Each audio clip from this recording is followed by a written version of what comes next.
and a recovery.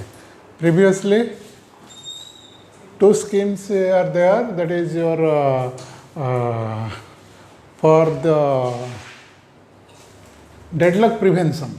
Two schemes that is called as the weight die and wound weight.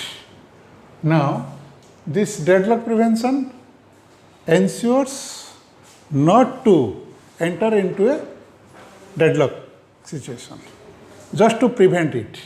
But in this case, once it is deadlocked, that means if number of transactions are there and executing concurrently, then there may be a deadlock. So, if that deadlock occurs, then how to identify, how to detect this deadlock.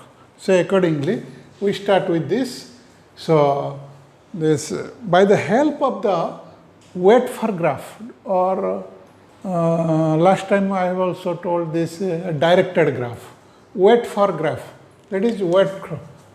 With the help of weight for graph or directed graph, we can identify the deadlock of the system, where it is, whether the system is deadlocked or not. If it is deadlocked, then detect it, and then after that, after identify this deadlock, then we can recover it. First, to identify this deadlock, we have to, it is the one is the simplest way. With the help of weight for graph, we can identify or detect the deadlock of the system. So, what is that? A directed graph is there, weight for graph is there. So, within this, number of transactions are there, and each transaction is represented by a node. This is one transaction, it is a node. This is another transaction, it is a node, and this is edge. So, each transaction is represented by node. First point. Second point, when T1 is waiting for, when T1 is waiting to lock an item Q. Suppose this T1 wants to execute or retrieve data from this queue. So, first T1 lock it this. Now, T1 is waiting for lock, waiting to lock an item Q, which is currently locked by T2. Previously, it was locked by T2, so that will not locked. So, in that case, T1 is waiting for that, because after unlocking this data item Q by T2, then T1 can lock it. So, in this case, so T1 wait for T2, and one edge is created on that, that is in your wait for graph, that is T1 to T1 directed to T. It is represented by this. When T1, after performing some operation on Q, this Q will be locked by T2. That means T2 releases this data item Q, then this edge, directed edge is dropped from the directed, this wait for graph. Important thing. Once it is there, if it is locked by this and by the T2, then if T1 request on this T2, that indicates T2 request T1 request T2. And after releasing the Q by T2, then this edge will be dropped, and now T1 is ready, Q is ready for lock, and T1, data item Q is locked by T1. So, in that case, this edge is dropped from that. When the T2 releases Q, when T2 releases Q, releases lock on Q. Next, we have a deadlock state. If a wait for graph has a cycle, suppose T1 request this, T2 request T1. This is a cycle. Another, if T1, T2, T3, this T2 request T1, T1 request T3, T3 request T2, that is also a deadlock. And suppose T2 request T1, T1 request T3, T3 request T1, that is also deadlock because T1 request T3, T3 request T1. It is a cycle on this part of the directed graph.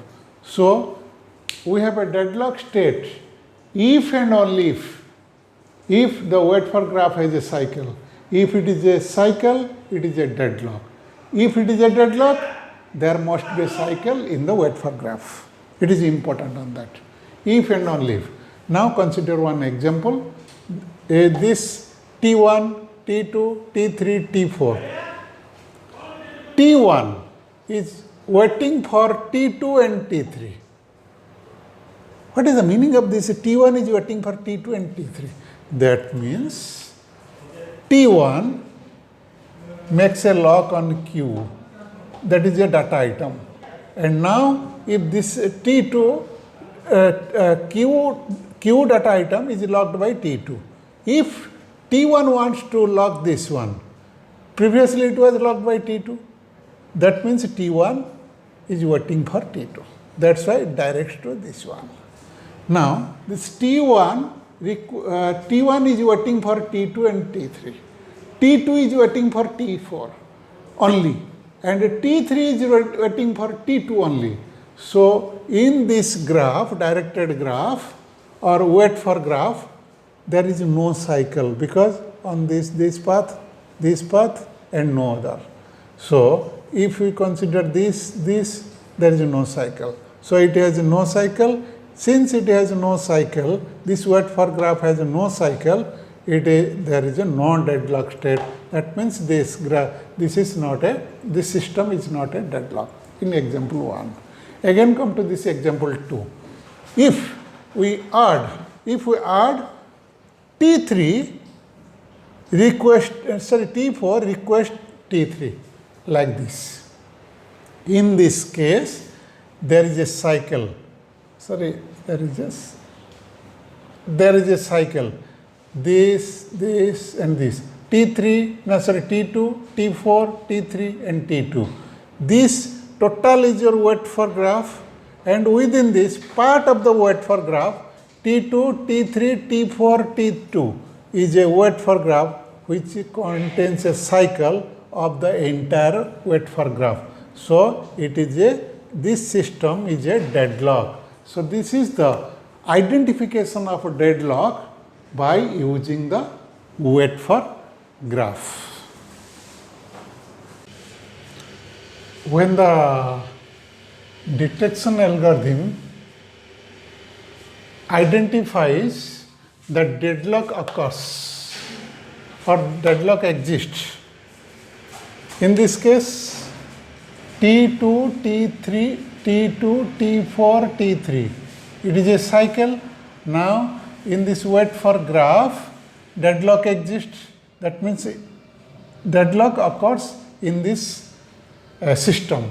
Now, once deadlock exists within this system, then most common solution is, because this T2 requests T4, T4 requests T3, T3 requests T4. So, all are indirectly called by each other. All are indirectly by each other. So, most common solution to recover this cycle, we must roll back any one of this transaction from the cycle 1. This is a cycle 1, but it is not a cycle 1. This is a cycle 1. And within this, one of the transaction must be rolled back. That means, again, it will come to it will not participate in that system. That is called as the rollback.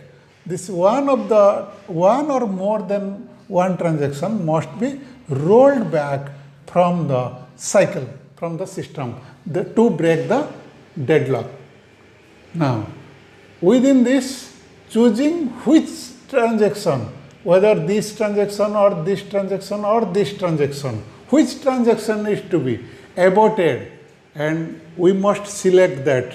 That is called as, that type of selection is called as the victim selection. That means choosing which transaction to abort is known as victim selection. So there must be criteria, choice of a transaction to abort that can be made with the number of criteria. So one is the transaction which have fewest locks.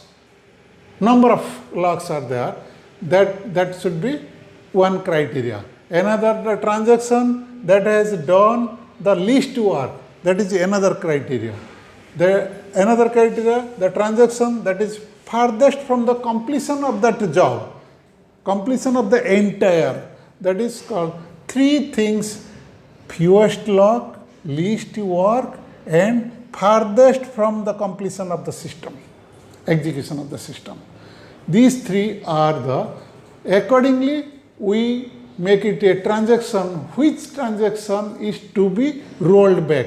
If number of transactions are there and all are called by indirectly each other and directly or indirectly, that's why this deadlock occurs. So after identifying or after detecting the deadlock, we must recover it. So to recover these things, so first we make it, we select one or more transaction must be rolled back from the, to break the cycle one. This is a cycle one, to break the cycle one. So accordingly, so we must select which transaction is to be aborted from this system. That's why to break the cycle or to achieve the deadlock or to break the deadlock. And within this, we must remember this choice of transaction to abort that can be made in the number of criteria. That criteria is fewest lock and least work and the farthest from the completion. Which transactions are included onto that. Then accordingly we can make it these things. And that is the choice of the victim selections. In the above, in this Whitford graph, T2, T4 and T3 are deadlocked. In order to remove this, any one of these transactions are break, that means rolled back. Rolled back means this is withdrawn, this edge is withdrawn from that. Then this breaks from this, and in this case there is no cycle on that. And once no cycle, then that deadlock occurs, is removed from that. Then it will execute on that. That is the recovery of the deadlock. Once after identifying the deadlock, that means finally, if a deadlock occurs in a system, we have to remove a one or more transaction from the system to break the cycle. And after breaking the cycle, we can got it a removal of the deadlock or error-free deadlock. So accordingly, we recover from the deadlock. Okay, thank you.